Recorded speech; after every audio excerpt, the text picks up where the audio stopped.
ముంబై ఉగ్రదాడిలో కీలక సూత్రధారి తహూర్ రానా విచారణలో సంచలన విషయాలు వెలుగులోకి వస్తున్నాయి.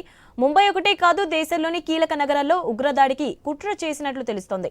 ముంబై లాంటి నగరాల లిస్టును ఉగ్రవాదులు నాడే సిద్ధం చేస్తున్నట్లు విచారణలో తేలింది. దేశవ్యాప్తంగా ఉగ్రవాద సంస్థలకు చెందిన స్లీపర్ సెల్స్ సాయంతోనే ఉగ్రదాడులకు కుట్రకు ప్లాన్ చేసినట్లు వెల్లడైంది.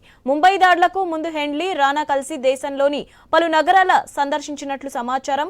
కీలక నగరాల్లో జనాలు ఎక్కువగా ఉండే ప్రాంతాలు, విదేశీయులు గుమిగూడే ప్రదేశాలు ముందుగానే గుర్తించారని తెలుస్తోంది.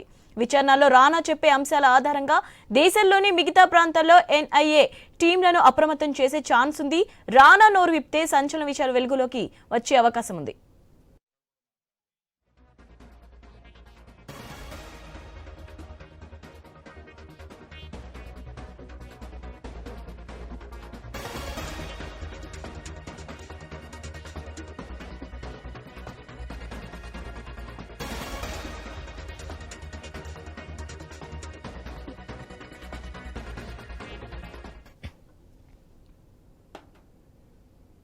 ముంబై ఉగ్రదాడిలో కీలక సూత్రధారి తహూర్ రానా విచారణలో సంచలన విషయాలు వెలుగులోకి వస్తున్నాయి. ముంబై ఒకటే కాదు, దేశంలోని కీలక నగరాల్లో ఉగ్రదాడికి కుట్ర చేసినట్లు తెలుస్తోంది. ముంబై లాంటి నగరాల లిస్టును ఉగ్రవాదులు నాడే సిద్ధం చేసుకున్నట్లు విచారణలో తేలింది. దేశవ్యాప్తంగా ఉగ్రవాద సంస్థలకు చెందిన స్లీపర్ సెల్ సాయంతోనే ఉగ్రదాడులకు కుట్రకు ప్లాన్ చేసినట్లు వెల్లడైంది. ముంబై దాడులకు ముందు హెన్లీ, రానా కలిసి దేశంలోని పలు నగరాలను సందర్శించినట్లు సమాచారం. కీలక నగరాల్లో జనాలు ఎక్కువగా ఉండే ప్రాంతాలు, విదేశీయులు గుమిగూడే ప్రదేశాలు ముందుగానే గుర్తించారని తెలుస్తోంది. విచారణలో రానా చెప్పే అంశాల ఆధారంగా దేశంలోని మిగతా ప్రాంతాల్లోని ఎన్ఐఏ టీంలను అప్రమత్తం చేసే ఛాన్స్ ఉంది. రానా నోరు విప్పితే సంచలన విషయాలు వెలుగులోకి వచ్చే అవకాశం ఉంది. మరిన్ని అప్డేట్స్ మా ఇన్పుట్ ఎడిటర్ శ్రీకాంత్ అందిస్తారు. Srikanth. Shivani, good evening. So Tahawwur రానాను భారత ప్రభుత్వం అదుపులోకి తీసుకున్న తర్వాత ఎంక్వైరీలో చాలా కీలకమైనటువంటి అంశాలు ప్రస్తుతానికి చర్చనీయాంశంగా మారాయి. సో తహూర్ రానా చేసినటువంటి కుట్రలు ఏంటి? సో 26/11 జరిగినటువంటి అంటే ఆ దాడిలో జరిగినటువంటి భారతదేశం ఆ దాడిలో జరిగినటువంటి దాని వెనకాల జరిగినటువంటి కుట్ర ఏంటి? సో ఇవన్నీ కూడా ప్రస్తుతానికి చర్చనీయాంశంగా మారినటువంటి పరిస్థితి అయితే కనిపిస్తోంది.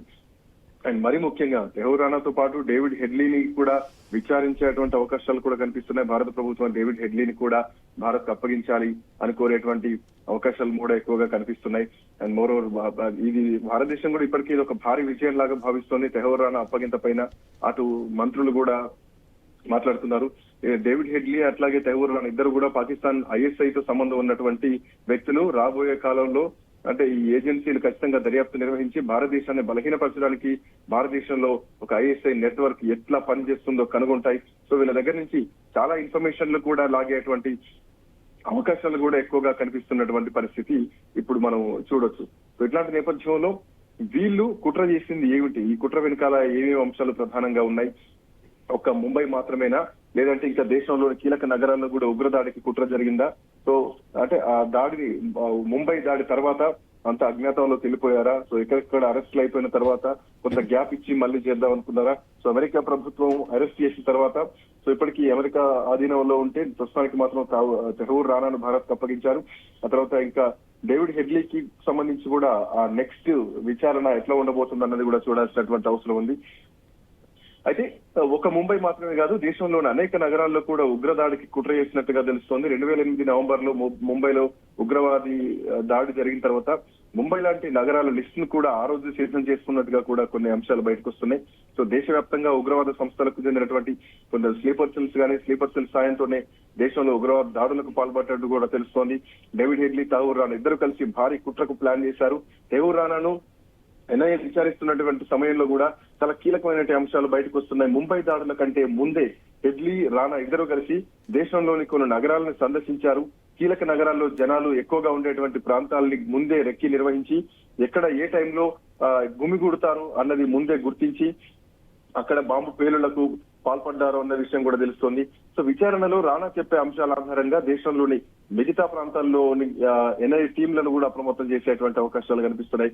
రానా నోరు విప్పితే చాలా సంచలనమైనటువంటి విషయాలు వెలుగులోకి వచ్చేటువంటి అవకాశం కూడా కనిపిస్తోంది. సో అంతేకాదు డేవిడ్ హెడ్లీ దీంట్లో ఎంతవరకు క్రియాశీలకంగా ఉన్నారు, డేవిడ్ హెడ్లీకి రానాకు ఉన్నటువంటి ఆ ఫ్రెండ్షిప్ ఎంత వరకు ఇది ఎఫెక్ట్ ఉంది, దీని తర్వాత డేవిడ్ హెడ్లీ దగ్గర నుంచి ఎట్లాంటి అంశాలు బయటకు తీసుకొచ్చేటువంటి అవకాశం ఉన్నాయి, ఇవన్నీ కూడా ప్రస్తుతానికి చర్చనీయాంశంగా మారింది. అయితే ఇప్పటికే ఉగ్రవాద దాడుల కేసులో తహూర్ రానా దోషిగా తేలుతాడని అతను తప్పకుండా శిక్ష పడుతుంది, మరణ శిక్ష పడుతుందంటూ కూడా ఇప్పటికే భారత హోంశాఖ మాజీ కార్యదర్శి గోపాలకృష్ణ పిల్లై అభిప్రాయాలు వ్యక్తం చేస్తున్నారు. అయితే తహూర్ రానాకు ఒక కంపెనీ ఉండేది, దానికి సంబంధించినటువంటి ఒక బ్రాంచ్ ను ముంబైలో ఏర్పాటు చేశారు. అందులో డేవిడ్ హెడ్లీకి ఉద్యోగం సాకుతోటి భారత్ నుంచి వీసాను పొందాడు. సో రానా కంపెనీ తరఫున భారత్ కు వచ్చినటువంటి హెడ్లీ ముంబై సంబంధించినటువంటి సమాచారాన్ని సేకరించి రహస్యంగా హెడ్లీకి పంపించడం జరిగింది. ఆ తర్వాత నేరుగా పాకిస్తాన్ కి వెళ్లి అక్కడ ఉగ్రవాద సంస్థలకు సమాచారం మొత్తం ఇచ్చాడు. తహూర్ రానా డేవిడ్ హెడ్లీని సేకరించినటువంటి సమాచారం ఏదైతుందో పాకిస్తాన్ ఉగ్రవాద సంస్థలకు చేరినందుకే దానివల్లనే ముంబైలో ఉగ్రవాద దాడి జరిగింది. కుట్రదారుడుగా వీళ్ళను తీసుకోవడం జరిగింది. ఒకవేళ ఇందులో రానాకు మరణ శిక్ష లేదంటే 10 ఏళ్ల జైలు శిక్ష అంతకంటే ఎక్కువ అంటే జీవిత ఖైదు కూడా పడేటువంటి అవకాశాలు కూడా కనిపిస్తున్నాయి. సో ఏదేమైనా కానీ వీళ్ళ వెనకాల జరిగింది ఏంటి, రానా హెడ్లీలకు ముంబైలో సహకరించింది ఎవరు అన్నది కూడా కొన్ని అంశాలు ప్రధానంగా చర్చనీయాంశంగా మారాయి. వాళ్ళకి వీసాలు ఎవరు ఇప్పించారు, భారత్ లోని స్థానికుల్లో ఎవరు సహకరించారు, భారత్ లో ఐఎస్ఐ ఏజెంట్లు ఉన్నారా, ఇవన్నీ కూడా ఇంకా విచారణలో సంచలనమైనటువంటి విషయాలు బయటకు వచ్చేటువంటి అవకాశం ఉంది శివాని.